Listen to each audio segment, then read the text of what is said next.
Okay, good afternoon, colleagues and friends. It's a pleasure to welcome you all at this online launch of our book, Multilingualism in Ancient Contexts, that was published by African Sun Media. I would like to welcome all contributors to the book. Many of you are joining, as well as people who participated in our conference that we had in 2019. I would like to particularly also welcome the speakers. I see that Professor Mena Lafkiwi has joined us just now. Mena, I'm glad to see you. I will introduce the speakers in a minute. Colleagues and friends, there are also many people outside the circle of this project who are joining us, and I would like to welcome each and every one of you. In my personal case, I also want to welcome my spouse and children. Maybe there are also some of the others who are doing it out of loyalty and not out of interest in the book, but welcome to all of you. The program that we will follow this afternoon is to have two of the co-editors, Professor Sakkie Cornelius and Professor Angelika Berle-Jung, as the first two speakers. If you don't know me, my name is Louis Jonker. I'm also a co-editor, the third co-editor of the book. I'm at Stellenbosch University, and my interest is specifically in biblical literature of the Persian period. Professor Sakkie Cornelius is also here at Stellenbosch University at the Department of Ancient Studies, and he's our well-known and local iconographer. And then Professor Angelika Berle-Jung is from the University of Leipzig, where she is professor in Old Testament at the Faculty of Theology, but she is also extraordinary professor here at Stellenbosch University and at Bar Ilan University in Israel. Somebody who is also participating and leading archaeological projects and interested in all things ancient. I will ask them first to present, first of all, then where this idea came from. Professor Angelika Berle-Jung will speak first, and we'll do that. And then immediately after that, Professor Sakkie Cornelius will give you an overview of the contents of the book. And when we are done with their two contributions, I will introduce the other speakers who will then, coming from other contexts, education, linguistics, and so on, will then also give a few critical remarks about the book, and we'll do a short review of the book. But let's first start then, Angelika, with you to introduce the project, where it comes from, and you may tell the people about the glass of wine that we had in Leipzig, where this idea came from. It is also mentioned in the introduction of the book. And then immediately after that, Sakkie, you are welcome to go forward. But let me then also request everybody participating to mute their microphones when they are not speaking. And the speakers who are not having the word at the moment, that you also just mute your video cameras as well, because that will save some bandwidth and will make things a little bit easier. So first of all, then over to you, Angelika. Thank you very much, dear Louis. So I start with a lot of thank yous. The first goes to the publisher for this very speedy publication. I think this is a great thing that they did. And I also want to thank you, Louis, and Sakkie, so my co-editors, for the very efficient cooperation. And last but not least, my gratitude includes our authors who deliver their papers in time and sometimes extremely speedily. Now, I thought to give us a short sketch, as you mentioned, Louis, of the point of departure of the project and of the volume. It came to birth in Leipzig, as you said, when you and Sakkie were in one of these visits in Leipzig, where we had a lot of fun and discussed a lot of chronicles and iconography and all this stuff. Once we also discussed multilinguistic issues, just because when we are talking, we are switching between English, German, and Netherlands, so Afrikaans, and it was by mooi altijd. We agreed very quickly about the observation that language is an identity marker of ancient and modern cultures, and this unifies Germany and South Africa, even if the languages are very different. And we also agreed that in historical research, there is sometimes a language and people shortcut, like in archaeology, the pots and people discussion. So we have the language and people discussion, because archaeologists and historians usually conclude that when I have the presence of an Aramaic inscription, that there was some native Aramean, a born Aramean guy who lost or who wrote exactly this inscription. And this is, of course, a shortcut which is just not working, because we know that the ancient Mediterranean world was already multilingual since the 3rd millennium BC, and therefore the use of a certain language or script, or only the script switching to another language, which is also possible, this cannot function as an identity marker of a certain culture and does not contribute to debate over ethnicity. So the more territorially overlapping an empire developed in antiquity, as the Assyrians or the Persians, beloved by Louis especially, so the more their empires developed, the more inhomogeneous in terms of languages and scripts they became. At the same time, communication and economy functioned only if there was a lingua franca that everyone could master. Thus, ancient globalization pushed forward multilingualism and the development of one single lingua franca at the same time. And this is not limited to antiquity, but also applies to today. In the ancient Near East of the 1st millennium, we observe that Aramaic as the lingua franca is very strong with the alphabetic script, and even this script can be used for other languages because it's very easy to handle, obviously. However, the coexistence with other languages and scripts was also the rule. And the questions we discussed and decided to discuss with colleagues from the neighboring sciences and also on an international level were the following 5 questions. And I think you will recognize them also in the volume in one or another aspect. The first question was, how relates lingua franca to multilingualism and regional dialects? The second one, is there any ranking within languages and who uses what kind of language? Number 3, does mono and multilingualism reflect social phenomena? Number 4, which is very difficult to answer in ancient cultures, is about the role of mono and multilingualism in education and in schools, in the process of transmission of traditions and creation of memory.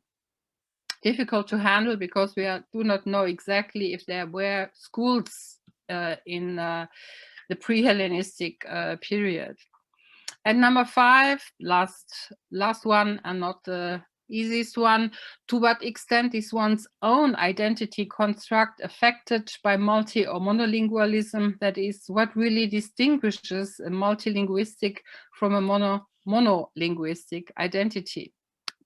Coming from the Old Testament in the ancient Near East, Louis, Saki and myself had a lot of ideas for what happened in antiquity, and we decided to invite colleagues who could enlarge our horizon and who were willing to participate in our discussion. The result of this discourse became manifest in the volume that we have now. And I'm sure Saki will now give you a very short and instructive introduction into what you can expect in the book. Thank you very much. Saki, please. Thank you very much. I'm going to try and share my screen.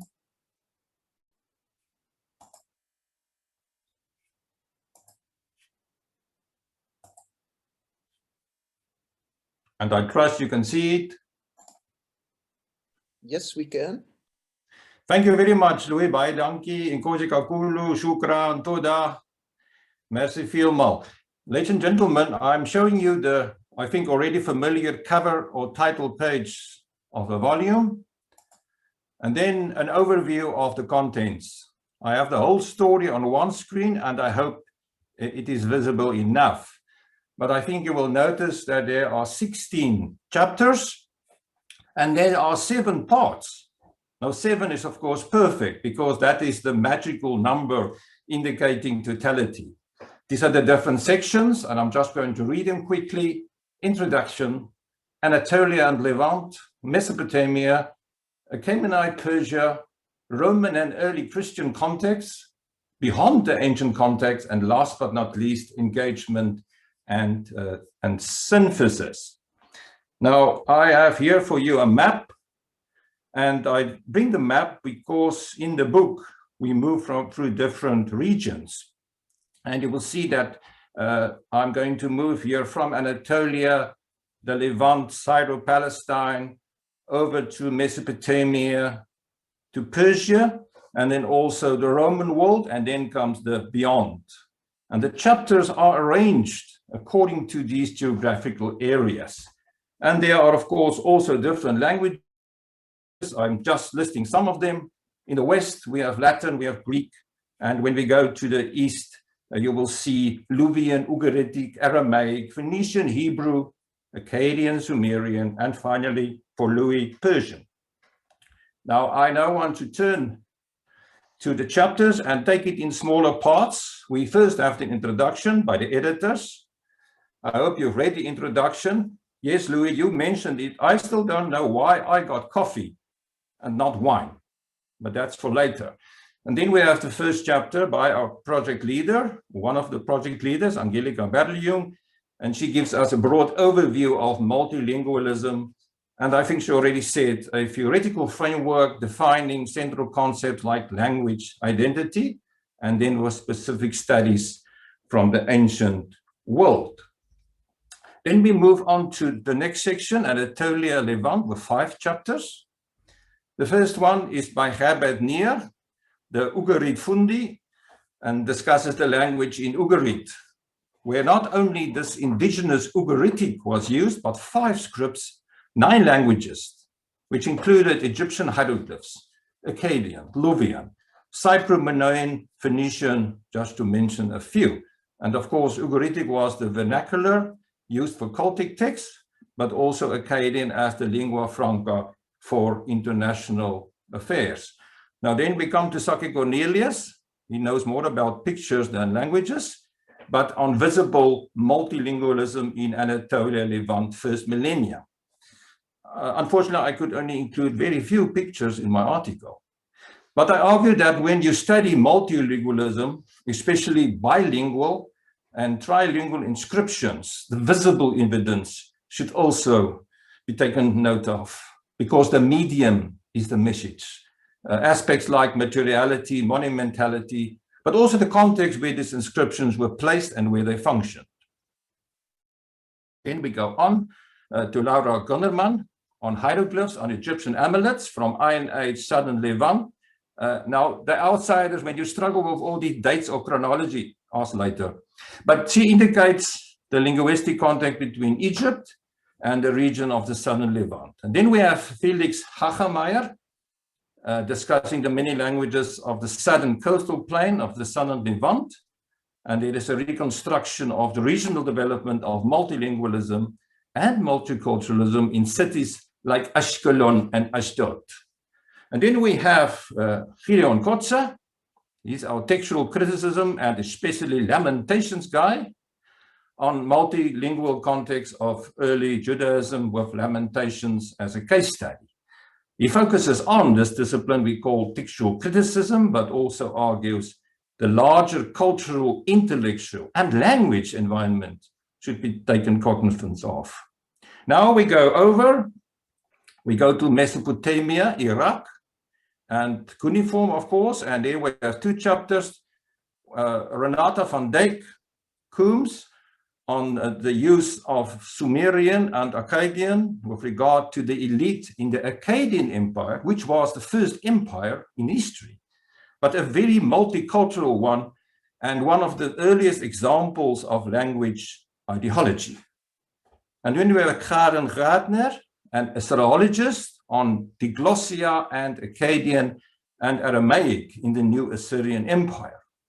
Now, this was a huge empire, including many regions and cultures, so a truly multilingual environment. She also shows that cuneiform was used for 3 forms of Akkadian. And then, of course, we go to Akkadian Persia, only 1 chapter, and of course, done by Louis Jonker, our Old Testament expert with a love for the Persians on the issue of imperialism and lingualism, with the text he loves so much. And you will, ladies and gentlemen, will find this text overall. It's on the book, it's in the book. This text is on the cover pages of the title chapter pages. And he shows how this empire can serve, how an empire can be served through multilingualism. We leave Western Asia and we go to the more Roman early Christian context, so the classical world, 3 articles by New Testament scholars, as you can see here. The first one by Jeremiah Punt on St. Paul and multilingualism in imperial times, applied to the letter of Galatians. And he looks at the role of the Roman Empire and with concepts like hybridity, Kyrillization, and multilingualism. And then we have Marko Fręskowski on linguistic aspects of sayings and source cue, Gospels, Matthew, Luke, and these strange linguistic features of an idiolect and traces of the personality of its compiler. And then we go to Marius Nell.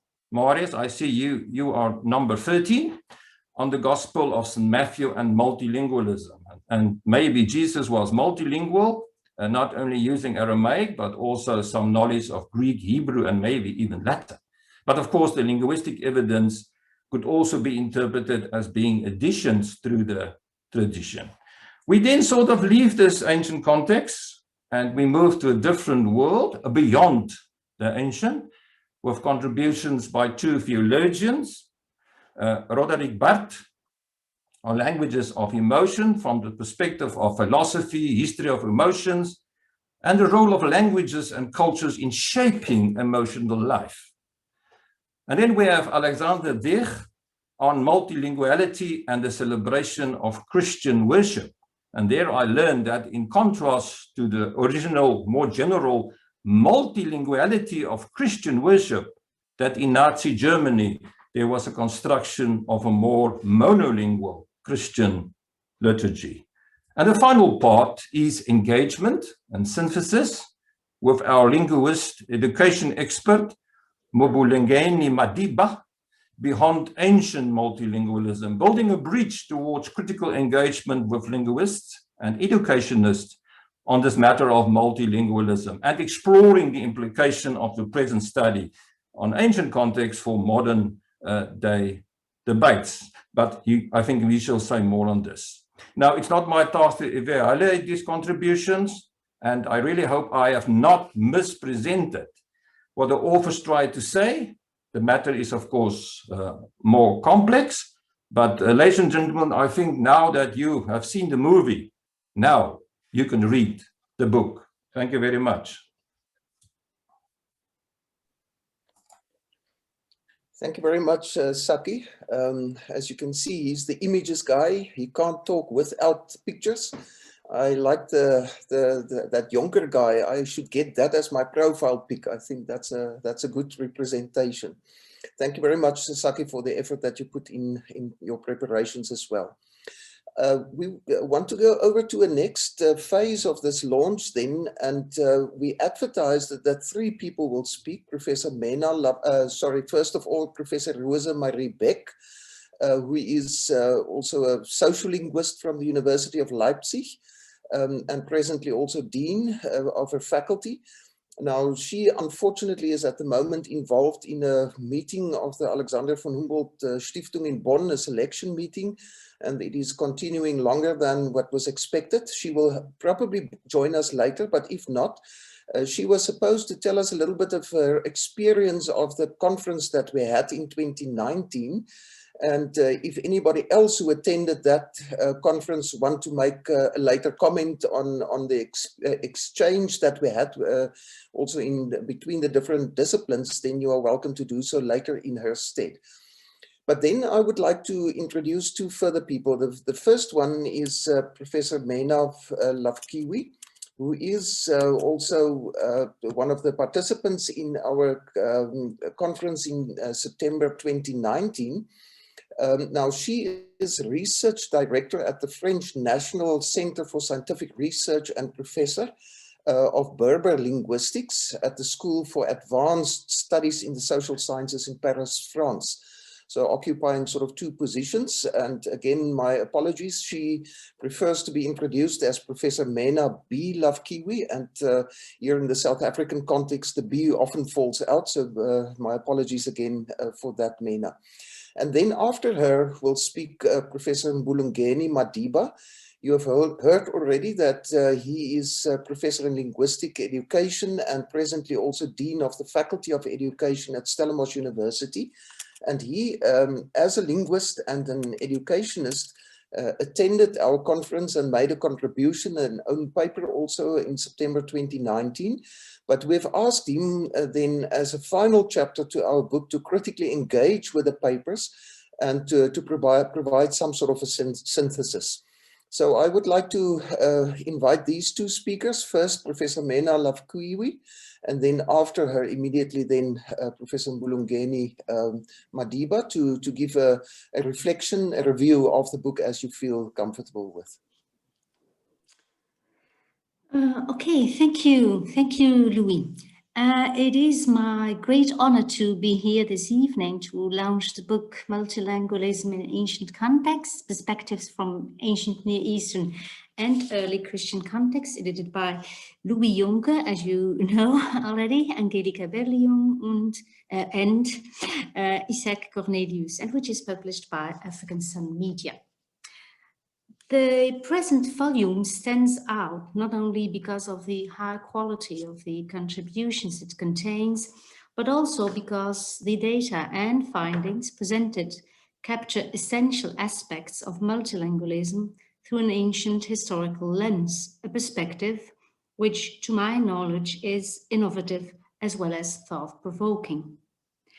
Apart from the opening chapter by Angelika Berlium, which provides an inspiring critical view of multilingualism in the context of the ancient Near East, and the concluding chapter Beyond Multilingualism in Ancient Context by Mbulungeni Madiba, which offers an important comparative and theoretical overview of the key concepts and perspectives relating to multilingualism, and to the various studies presented in this volume, the other chapters are generally ordered according to geographical areas in the ancient Southeast Asian world and show how complex multilingualism and multiculturalism can be in these specific historical contexts. A particular focus in this volume is put on how multilingualism relates to concepts such as lingua francas or lingua franca, general monolingualism, diglossia, language policy, identity, and power. And thousands of years later, for certain languages at least, all these concepts are still topical in current scientific debates on language and society.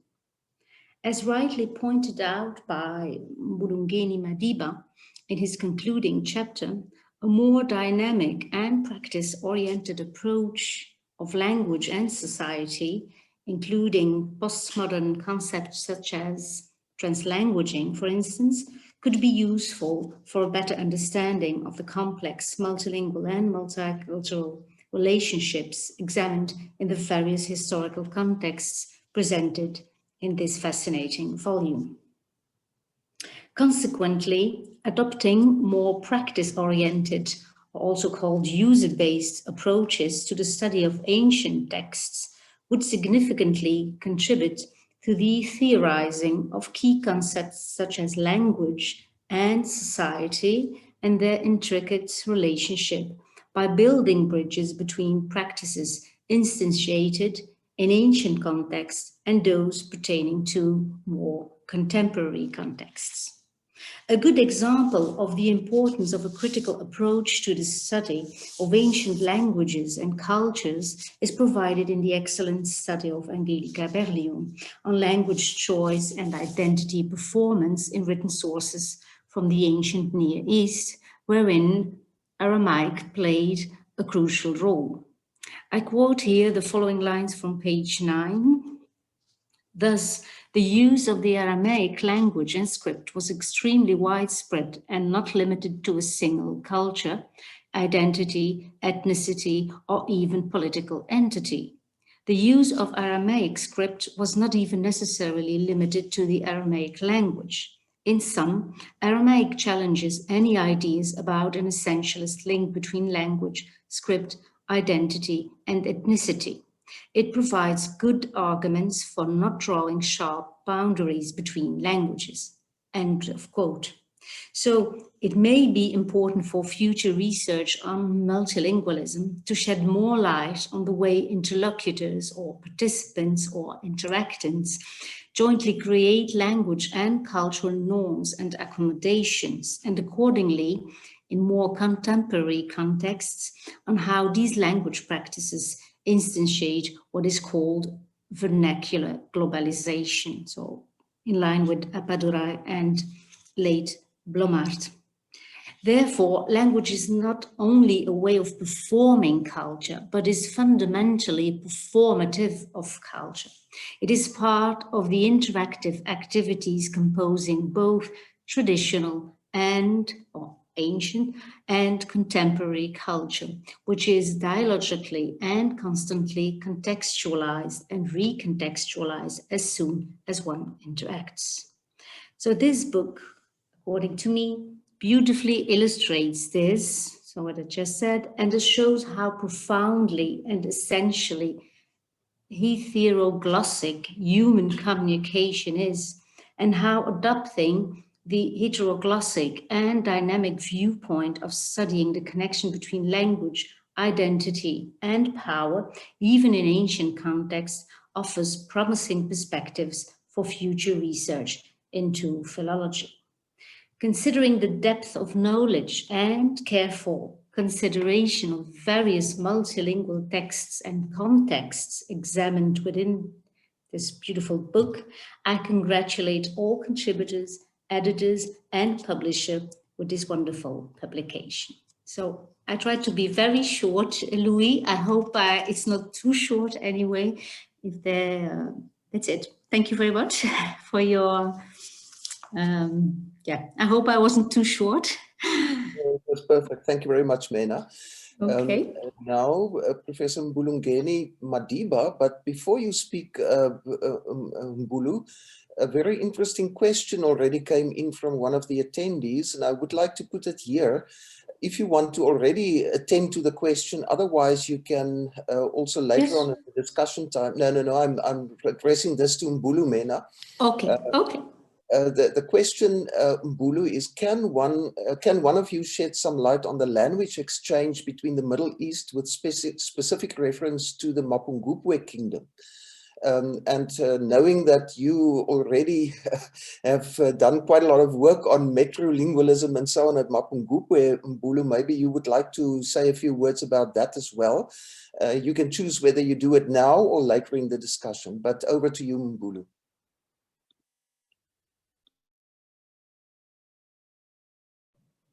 So I think, thanks so much, Chair. I think I should do it as part of my discussion. So maybe I should just start giving an overview, but I'll touch that point as I do my presentation. Yes, you are more than welcome. Okay. Okay. No, thank you very much, Louis, for this opportunity, for inviting me to say a few words on the launch of the book. But not only that, but thank you also for inviting me to give a kind of a concluding chapter for this book, and also a chapter that can really give us a transition maybe to the next volume that you are preparing. I must really say this is a book that I find it very interesting. And I was also, of course, I think I had the privilege of participating in the conference that you organized and listen to some of those presentations. And that really started to stimulate my interest. So I really need to indicate from the beginning that my discipline, I studied two disciplines that sometimes they are in tension with each other. I'm really applied linguist on the one hand, but I also work in the discipline of language education. And I've always tried to find a way, a bridge between the two, that, how do you all the theories of language planning that we have learned, you know, all kind of, now how do we apply those when it comes to language education? And then we find that sometimes what we really aspire as a social linguist, as applied linguists, when it comes to education, education becomes very conservative. Things are not very flexible there. Things are not easy. So sometimes we find some of your theories being challenged by the practice when it comes to education. So I find this opportunity to be very, very interesting to me. And going through the volume, I must really say that the volume is very rich. It's very, very complex. I mean, you know, it's my first time to really have exposure to understand the linguistic situations of the ancient world, the Mediterranean world, you know, understanding the complexities of multilingualism there. I've mainly focused, I mean, most of my studies were mainly focused on really modern context of multilingualism.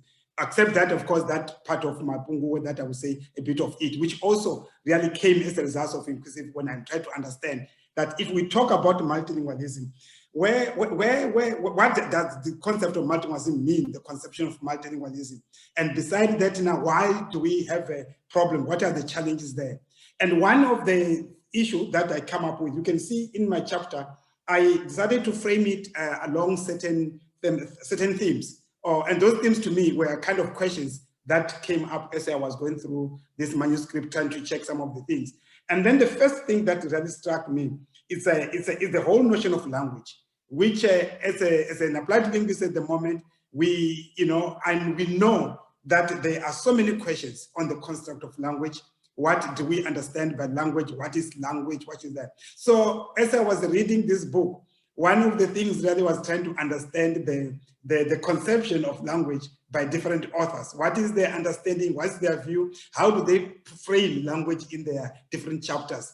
And it's very fascinating right from the beginning. You know, Angelica, if you look at their chapter, I think right from the beginning, she problematized the whole thing of language, that it's not going to be an easy thing. Language itself, I mean, you know, it's not as what we traditionally used to understand. So she problematized that. And of course, when you go through the different chapters, well, others just really take a language as a I mean, I identified two perspectives.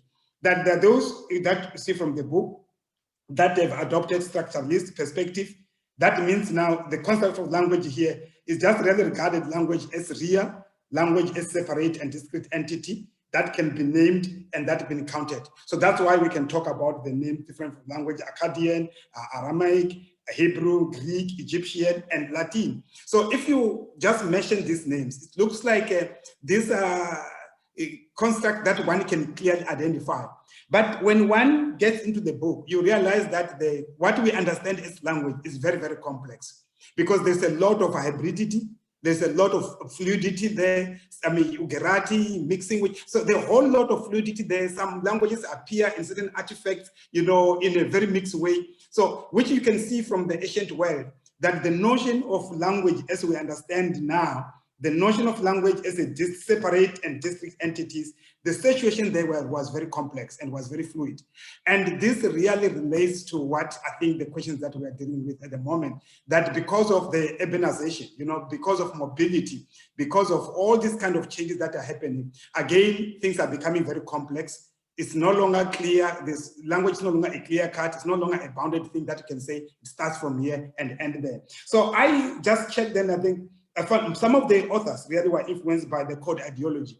And if you want to trace this code ideology, I mean, Harry's written a lot in his integrationist linguistic, trying to show how, you know, the Greeks really invented language, you know, when they were pushing during the time of Alexander the Great, how the notion of language as a discrete entity, as a code was invented, you know, during that time. But before that, when you look at some of the writings, it clearly shows that things were not as clear as maybe the Greeks wanted to make it, to codify it and make it a clear code, which can be named, which can really be stable.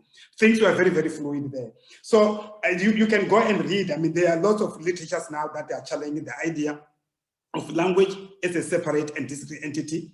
People like Marconi and Pennycook have written quite a lot, you know, saying that what we see or what we view as languages now in modern context now, that emerged through the modernization.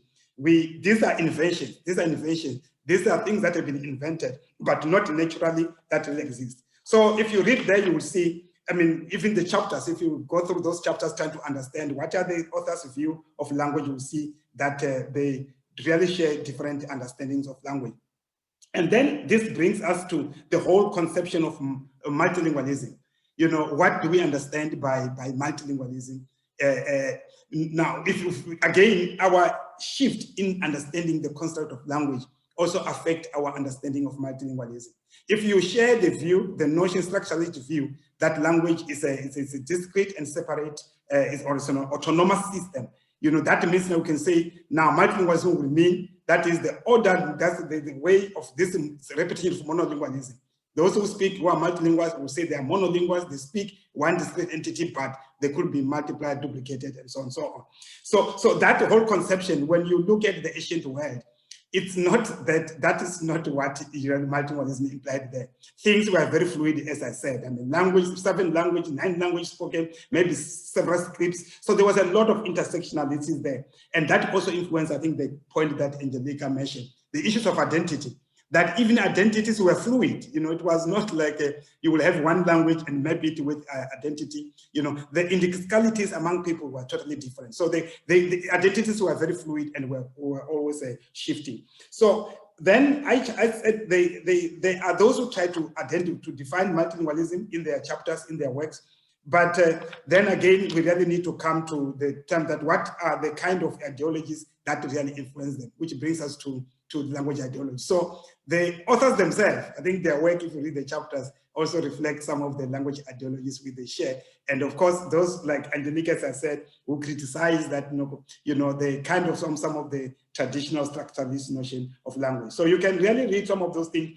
And then, of course, coming to language ideologies, identified two, you can see that there are 2 kinds of ideologies, the monoglossic language policies. Then there are also heteroglossic language policies or language ideologies, which of course, I mean, I draw a lot here from the work of Bakhtin, who was really trying to show that languages, you know, there are different ideologies that people can adopt. So the chapters themselves, if you read through them, you will also be able to see the kind of the ideologies which the authors really hold. So another conception another concept that I also try to use it to reflect as a lens to look at this work was the notion of lingua francas. Because you know, some of these empires were very, very highly multilingual. But still, when there were some languages that played a role of lingua franca, like Aramic that has already been, I think some speakers have already mentioned them, that were widely spoken. I mean, the English of those days, if I must say that. So the language that served as lingua francas, and they were used as language of wider communication. But what is very clear is that the things were the situation is very fluid. Although they are languages that were widely used, but there were certain vernaculars that are used as particular levels. And in some of the artifacts, you find that these lingua francas that are widely spoken, they are used along others in a trilingualism, they are used in bilingualism, they appear in certain artifacts with other languages. And then another important point that I think Louis has argued is that now, today, we associate lingua francas as with imperialism, you know, with colonization. That is, these are languages, lingua francas are associated with them. But what Louis has showed in his chapter is that you see in the ancient Persian world, the multilingualism, in effect, was used to promote advanced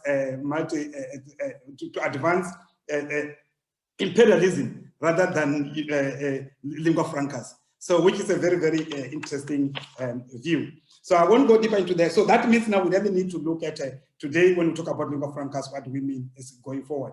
Then another concept that I find it very useful in understanding the work in this book is the whole notion of linguistic repertoires, which are set of linguistic resources, not just language, you know, set of linguistic resources that speakers will have, and not just linguistic resources, but other semiotic resources which the speakers will have in order to use to communicate. And then we show here that they were, I think linguistic repertoires were very, very, people draw on from different linguistic repertoires. For example, those linguistic repertoires will comprise of Aramic, will comprise of Greek, Hebrew, Latin, and so on, so on. And that's why when you look at, those who will focus really on some of the works of the Bible, how this repertoire was reflected in some of the authors like Matthew in writing the Bible, Jesus himself, how he depended much on linguistic repertoires rather than one language.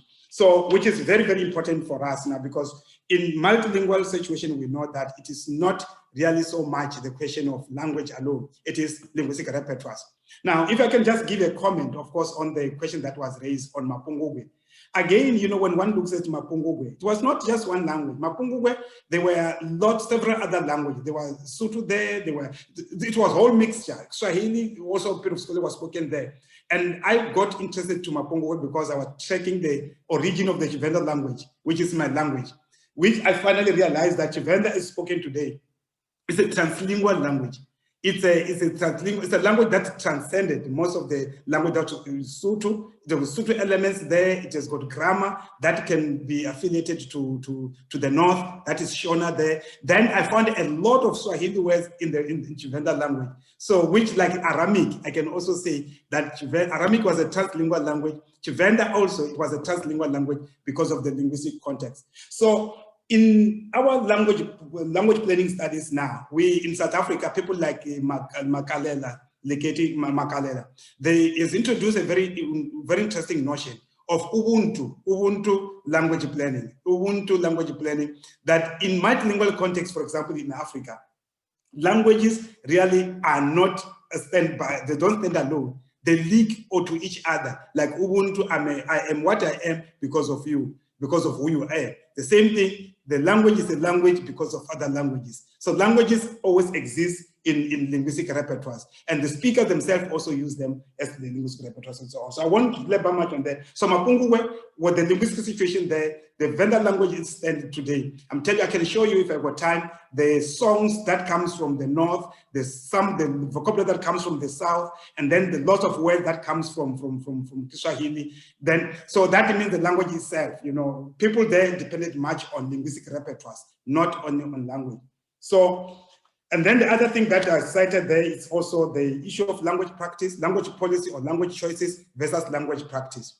In some of the contexts here in this book, you find that the emperors or the rulers will make decisions on which language would be used.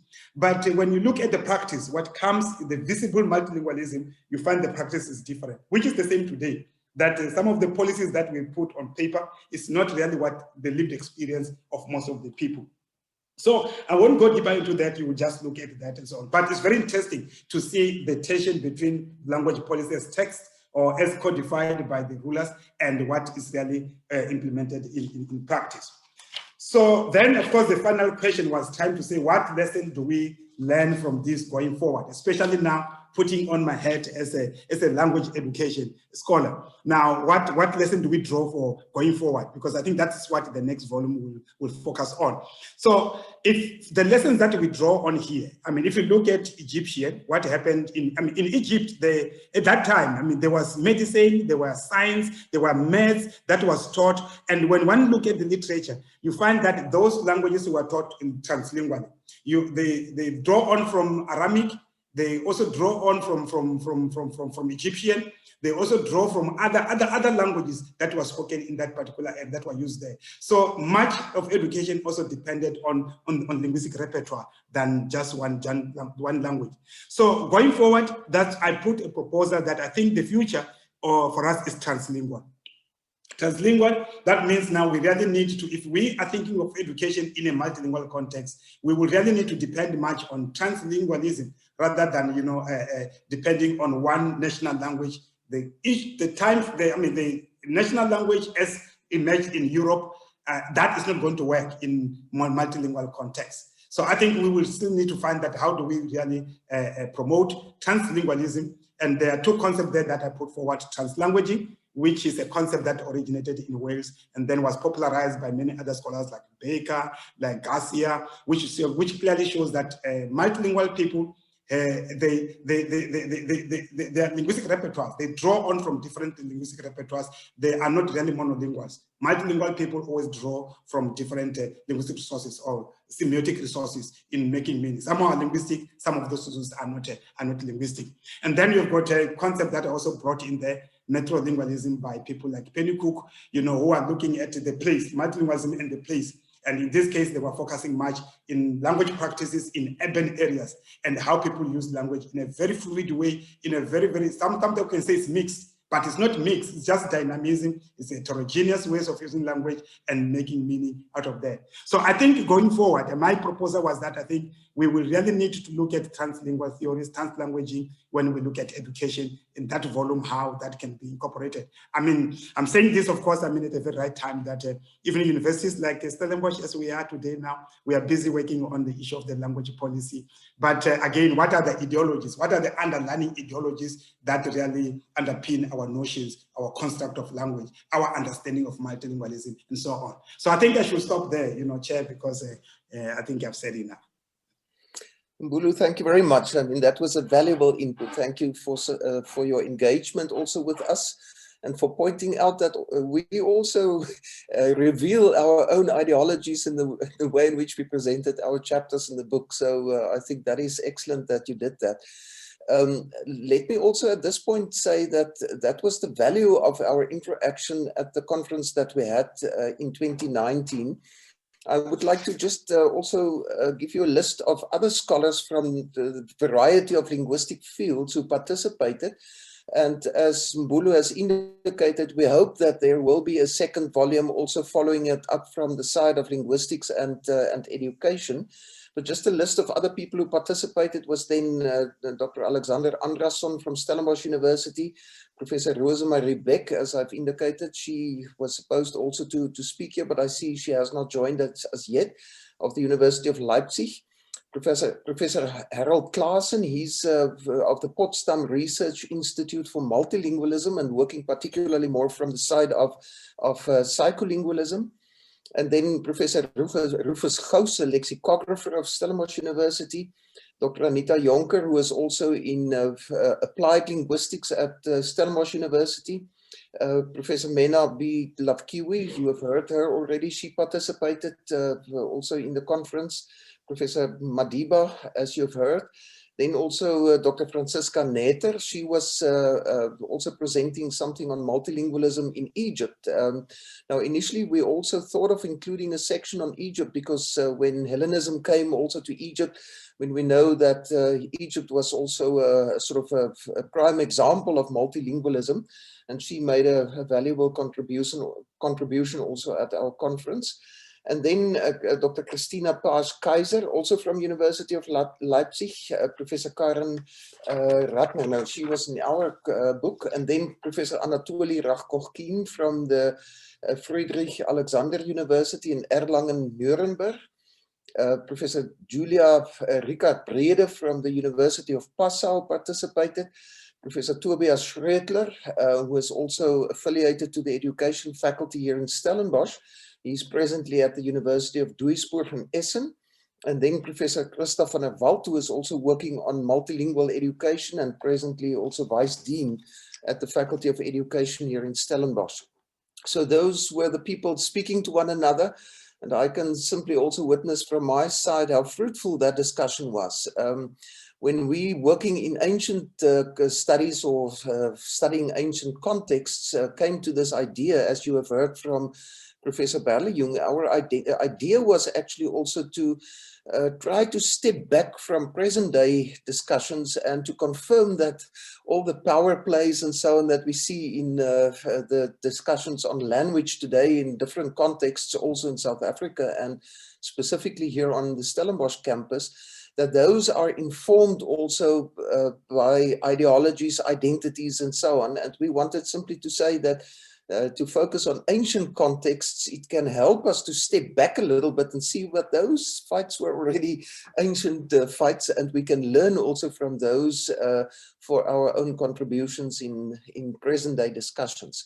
So that was more or less the whole idea with the project, and we hope that it could continue then with this interdisciplinary interaction also with colleagues from various fields in linguistics and in education. Now, thank you for Nirod Bramdau, who was the person posing the first question already about Mapungubwe. You see there that you are free also to pose questions in the Q&A. If there's anything that you would like to contribute, it would be great. Those who participated in the conference, I see a few names also in the list. If anybody wants to react to something that has been said, or somebody who wants to contribute to the discussion, you are welcome to do so.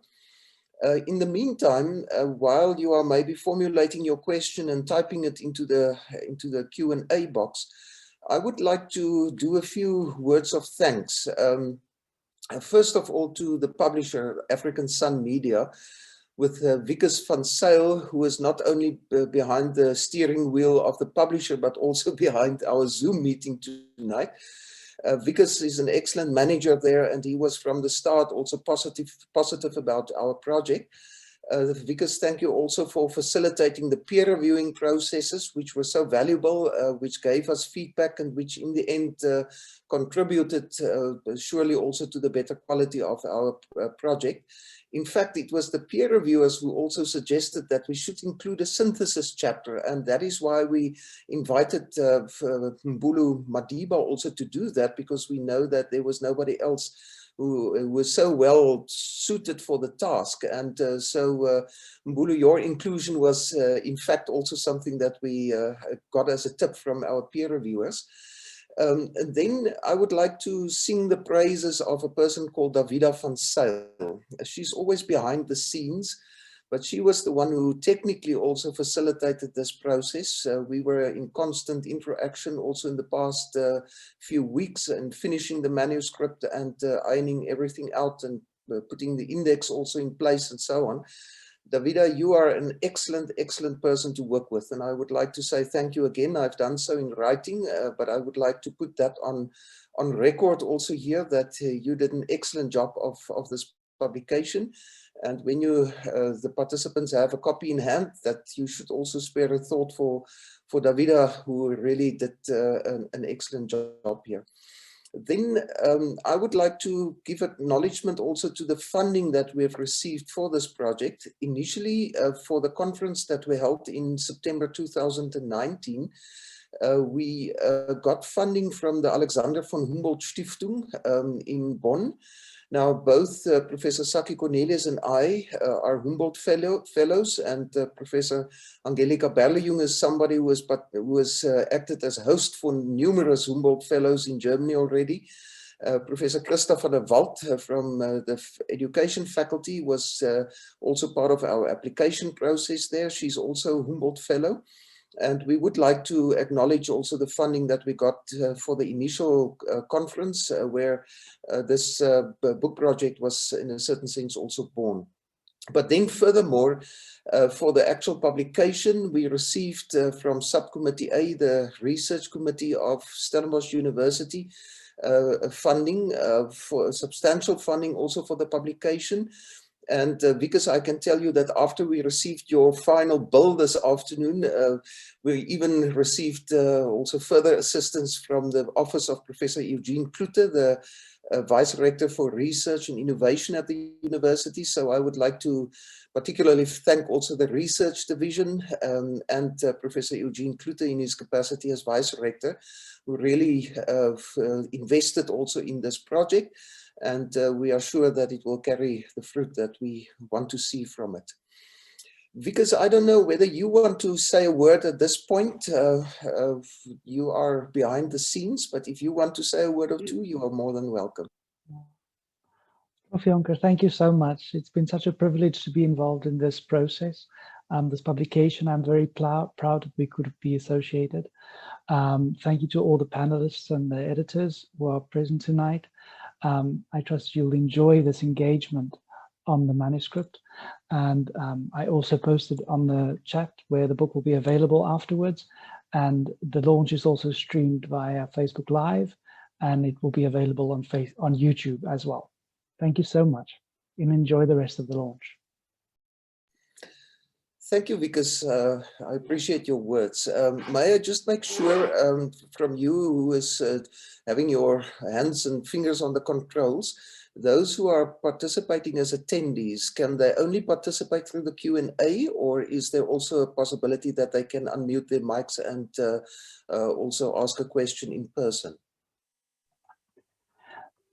They can indicate via the chat whether they want to speak, and then I can activate them as speakers.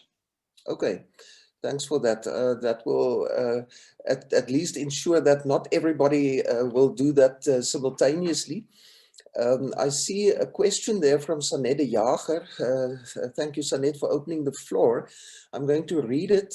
Prof. Madiba shared that multilingualism in the ancient context was used to advance imperialism rather than a lingua franca. Today's English enjoys a much higher status than many languages, and this status is actively advanced by policies that assign it as the language of science and technology and the language of internationalization, the language of business, etc.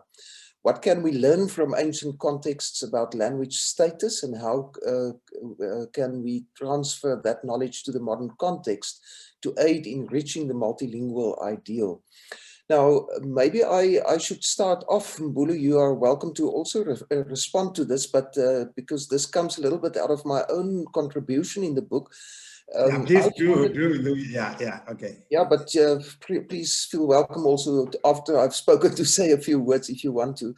Now, what is quite remarkable of the ancient Persian Empire is that although the language Aramaic originated already towards the end of the 8th century BCE and initially sort of existed more in sort of local city-state environments and not really as a language of an empire, it entered different imperial environments through the trade routes and the military engagement also from the Mesopotamian area. The new Assyrian Empire, the new Babylonian Empire also made use of Aramaic. And one of the theories is that it was much easier to work with Aramaic, which was an alphabetic script and language in comparison to the cuneiform texts or languages of the Mesopotamian area, Akkadian and so on. But then when it comes to the Persian Empire, it's quite interesting that the standardization of the language of Aramaic happened, but not for imperial purposes or for ideological purposes, but simply to create what is called long-distance connectivity, together with a good road system, a postal system, and so on, which could carry letters from Persepolis to Egypt in a week's time. I'm sure that it will take much longer to get a letter from South Africa to Egypt at this stage. But the standardization of Aramaic happened specifically then also for practical administrative purposes. But ideological kingship and imperialism was communicated in 3 languages. The one is Old Persian, which was in a certain sense a sort of a superficial creation by King Darius I, especially for the inscriptions that he and his descendants also wanted to make. And then the second language was Elamite, which was also within the Persian region, sort of the language of administration. And then Babylonian cuneiform, which was like Latin today. It was sort of the language of the learned, of the intellectuals. And it's quite interesting that in an imperial setting, which consisted of diversity of nations, of different languages, different remote areas and so on, that the imperial ideology was carried through multilingualism, and particularly through these languages. Being one of the editors and being the one communicating with the publisher, I therefore used my own role also to put one of those trilingual inscriptions on the cover page of the book, and that formed a theme throughout the book. But that I find quite interesting. And the question that is still sort of bubbling under the surface for myself is, when is it that imperialism comes to sort of conveying its ideology through multilingualism instead of through monolingualism or through a lingua franca. I made some initial steps in that direction by referring to what is called weak imperialism in some political science literature, but because I'm not a specialist in that direction, I would rather also engage with political scientists on this and how political scientists can also shed light on how power relations in an imperial setting maybe could create also that open window for multilingualism to form. So that was my contribution, Sanet. I don't know, Mbulu, whether you would like to add also more to that? Yeah, look, thanks. I think really you gave the context of that point that I made there. You know, you really explained it well in the paper.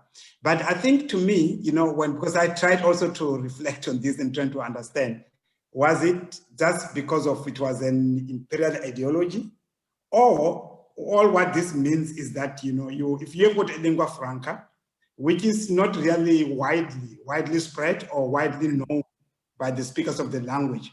So whatever thing that you want to achieve, whether it's you want to promote ideology, you know, that might not be very successful. I think we can draw lessons from the missionaries. Some of the missionaries, when they came to our context, they realized immediately that they can either push the agenda of their colonial language. For example, the Germans, you know, they worked very among the vendors. You know, what the Germans, the German missionaries who work among the vendors, what they did really, they decided to promote the local languages, because they realized that if they were to promote a particular lingua franca, that is going to take longer.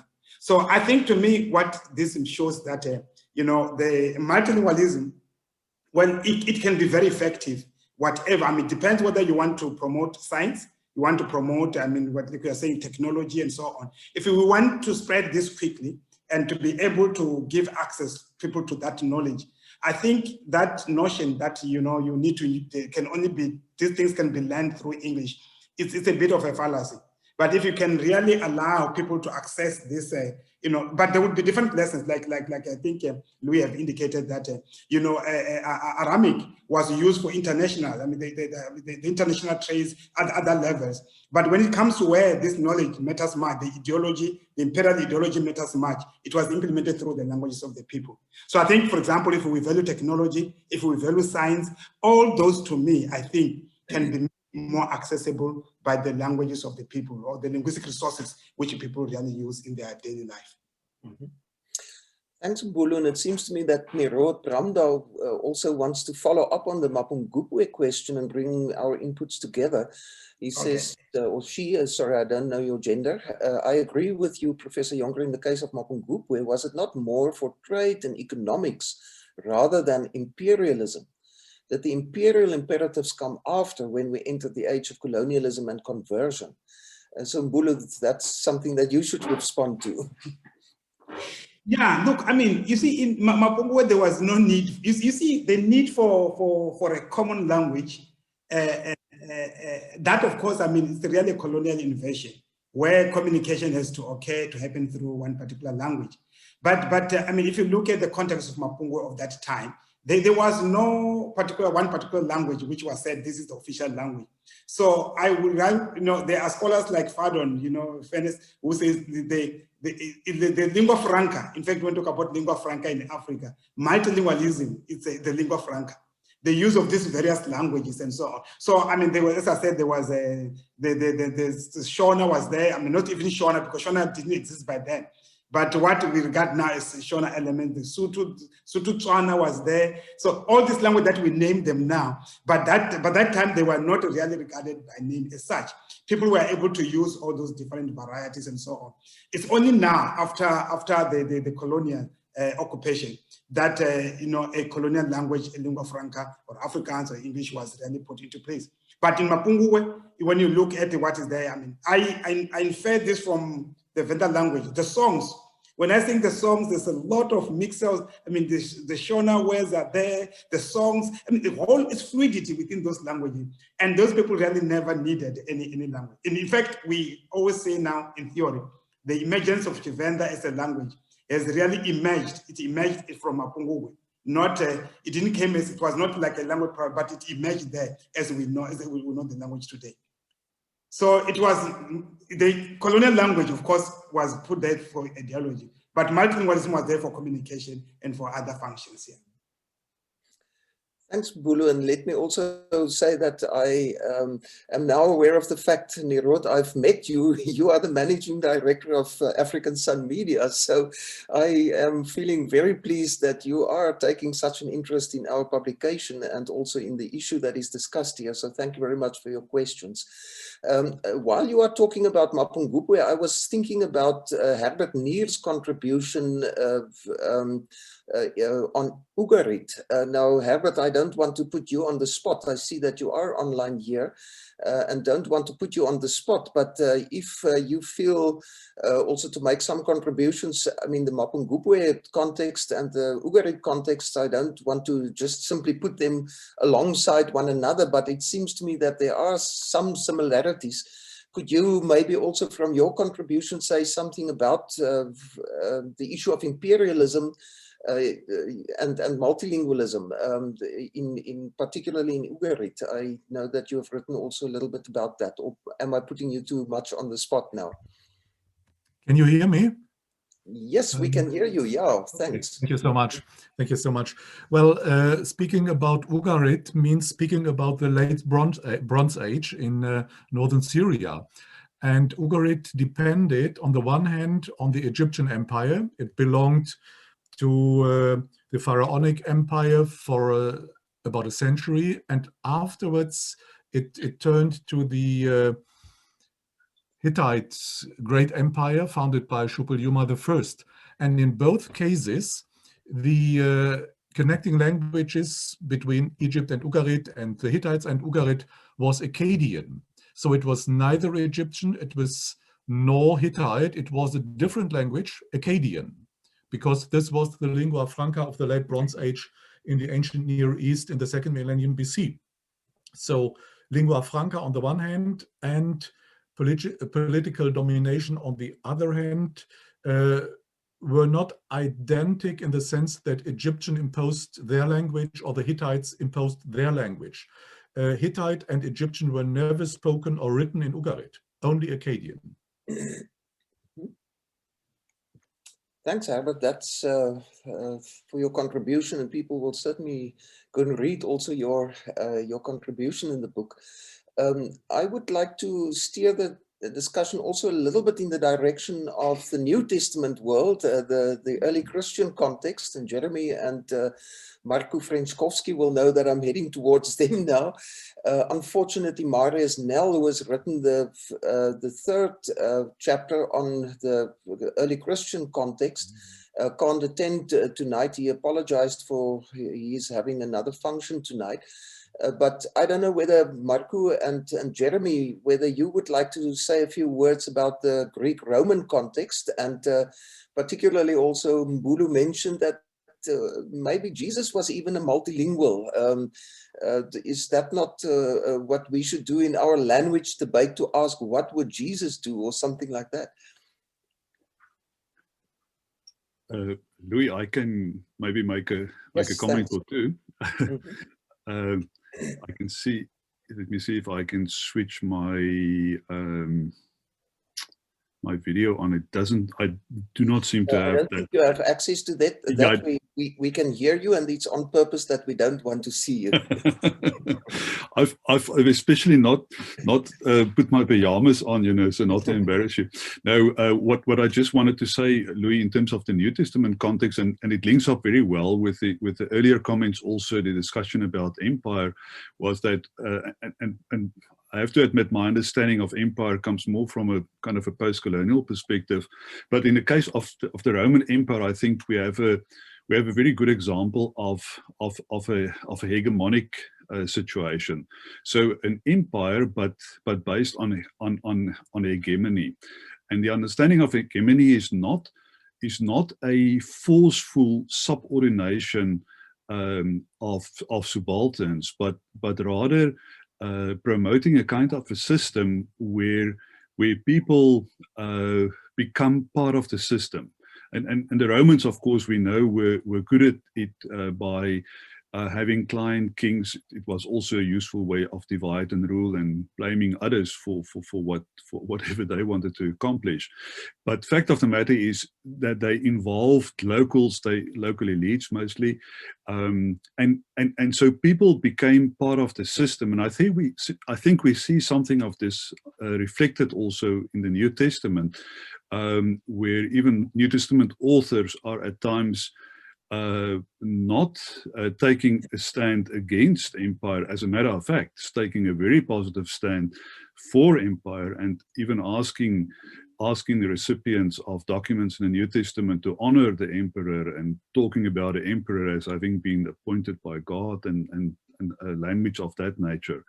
And I think as far as language is concerned, this is also how the situation developed, that language was one of the primary ways of involving people. And the fact that the Romans, we know, although they communicated officially in Latin, tolerated and allowed Greek to a very large extent.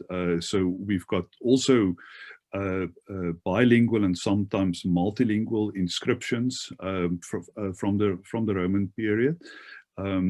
We do not see so much of that reflected in the New Testament in the Pauline letters, and I do remark about that also in the chapter I wrote. We don't have Latinism, so to speak, but we do have good examples of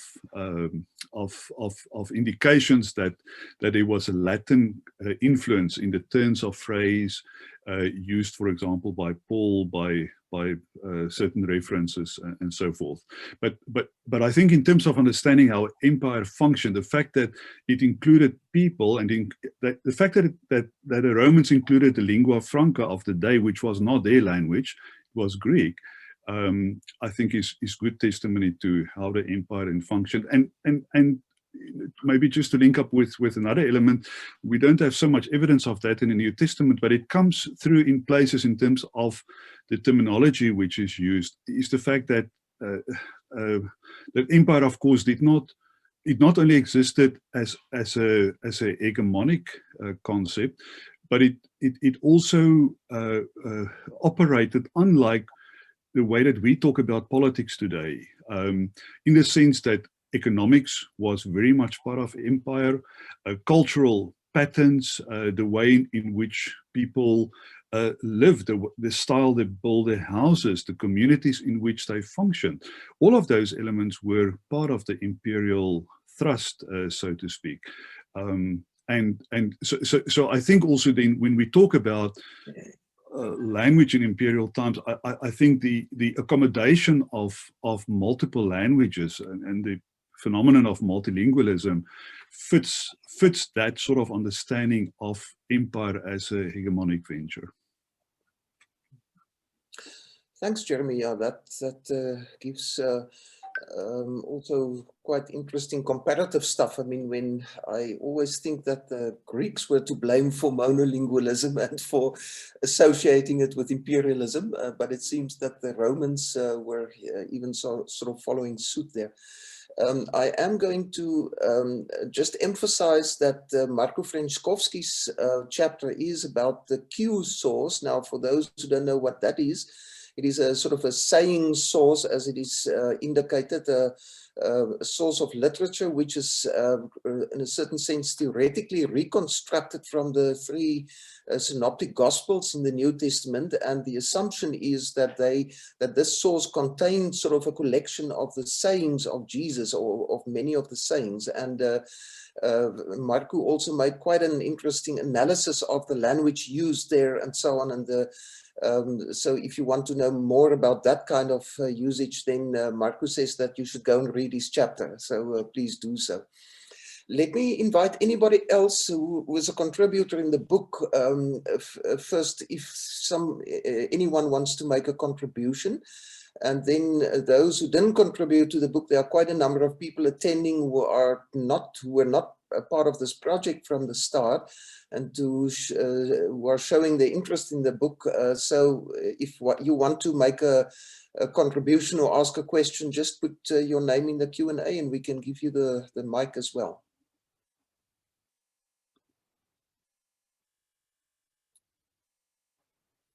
Any further questions? Any further remarks? Okay, then if not, then I would like to thank all of you also for participating in this launch.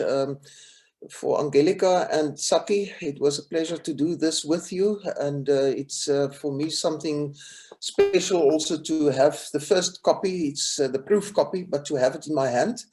I had to sign off on this today. Davida forced me to send her an email to say that this is now the final copy. And I'm sure she does it because she knows academics who always want to change certain things afterwards.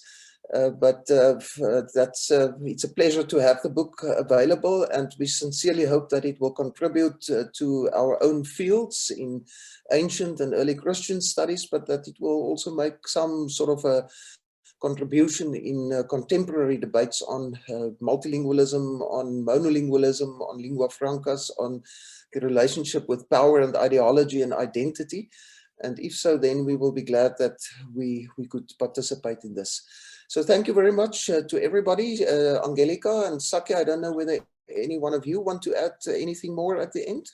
Are you okay? Okay. And Saki, if I see a picture, then I know that you hide behind it. So don't, then I assume that you don't want to make a contribution.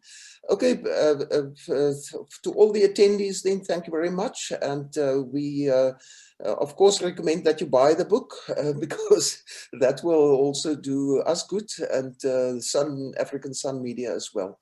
But at this point, I would like to say thank you again to Vikas, who is also recording this and who is putting it up on Facebook and on their YouTube channel. So if you want to go and listen to the contributions afterwards again, you are more than welcome to do so. You have the links in the chat function.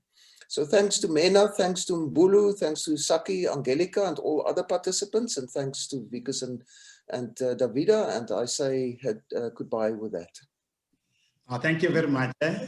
Okay. Thank you, colleagues. Bye-bye. Thank you. Bye-bye. Okay. Okay. Okay, Thank you. Congratulations. Okay, bye, congratulations. Okay, Top bye. notch. Thanks so much. Top notch. Top notch. Okay. Bye-bye. bye.